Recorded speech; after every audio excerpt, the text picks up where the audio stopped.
കൊച്ചേട്ടൻ്റെ കത്ത്. കൂട്ടുകാരാകാം, കാട്ടുജീവികളാകാതിരിക്കാം. പ്രിയ ഡീസൽ കൂട്ടുകാരെ, നീ വേദനിക്കുന്നതിൽ എനിക്ക് വേദനയില്ല എന്ന് ഒരാൾ ചിന്തിക്കണമെങ്കിൽ അയാളിൽ മൃഗീയത ഭരണം തുടങ്ങിയിരിക്കണം. ഈ അടുത്ത കാലത്താണ് ഇത്തരമൊരു ചിന്ത എൻ്റെ മനസ്സിനെ മതിക്കാൻ തുടങ്ങിയത്. സമൂഹ മാധ്യമങ്ങളിൽ വൈറലായ ഓഡിയോ നിരവധി വീഡിയോകളാണ് ഈ ചിന്ത ഉറപ്പിച്ചത്.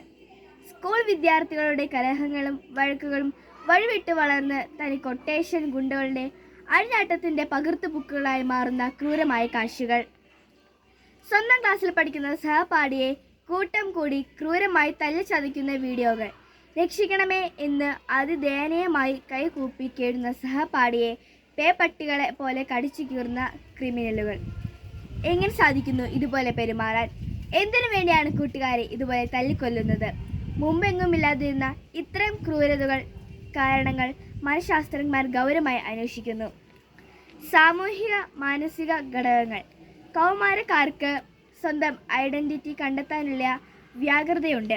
സുഹൃത്തുക്കളുടെ ഇടയിൽ സ്റ്റാറ്റസ്, പോപ്പുലാരിറ്റി, പ്രണയം, പഠനം എന്നിവയിൽ മത്സരമുണ്ടാകുമ്പോൾ ചെറിയ കാര്യങ്ങൾ പോലും വലിയ ശത്രുതയ്ക്ക് കാരണമാകും. വീട്ടിലെ പ്രശ്നങ്ങൾ, വഴക്ക്, ആരും സ്നേഹിക്കാനില്ല എന്ന തെറ്റിദ്ധാരണ, അമിത സമ്മർദ്ദം തുടങ്ങിയവ പലരും സ്കൂളിലേക്ക് കൊണ്ടുവരുന്നുണ്ട്. ചിലർക്ക് വൈകാരിക നിയന്ത്രണത്തിനുള്ള ഒരു പരിശീലനവും വീട്ടിൽ കിട്ടുന്നില്ല. ഈശ്വര വിശ്വാസമില്ലാതെ, പ്രാർത്ഥിക്കാൻ അറിയാതെ, മാനുഷിക ആത്മീയ മൂല്യങ്ങൾ അറിയാതെ വഴിയിറമ്പ് സംസ്കാരത്തിൽ തന്നെ വളരുന്ന കുട്ടികളുണ്ട്. അവർക്ക് കോപം നിയന്ത്രിക്കാനുള്ള കഴിവില്ല. സമപ്രായ സമ്മർദ്ദവും പ്രധാന ഘടകമാണ്.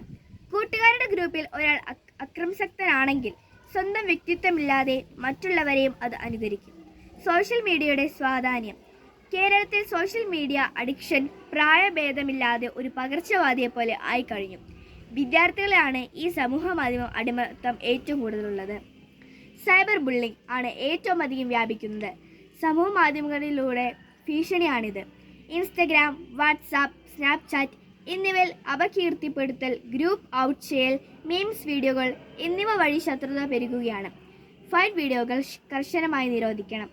സ്കൂൾ ഫൈറ്റ് വീഡിയോകൾ റെക്കോർഡ് ചെയ്ത് ഫൈറ്റ് പേജുകളിൽ പോസ്റ്റ് ചെയ്യുന്നത് വ്യാപിക്കുകയാണ്. ലൈക്കിനും വ്യൂസിനും ഷെയറിനും വേണ്ടി ഫൈറ്റുകൾ അതിക്രൂരമാകുന്നത് വർദ്ധിക്കുകയാണ്. ആൽഗോരിതം ഇഫക്റ്റാണ് ഏറെ ശ്രദ്ധിക്കേണ്ട മറ്റൊരു കാര്യം.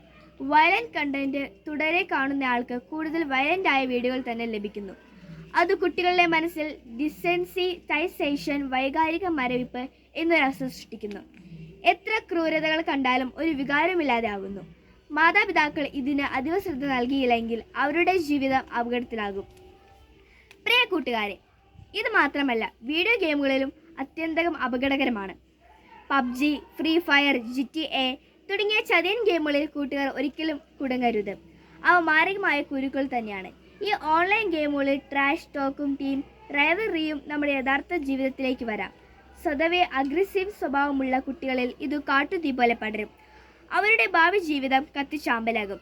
അതിനാൽ ഡിജിറ്റൽ നേറ്റീവ്സ് എന്ന നിലയിൽ Z ആൽഫ കുട്ടികൾക്ക് ഓൺലൈൻ ഓഫ്ലൈൻ ലോ ബോർഡർ നഷ്ടപ്പെടുന്ന അപകടകാലമാണിത്.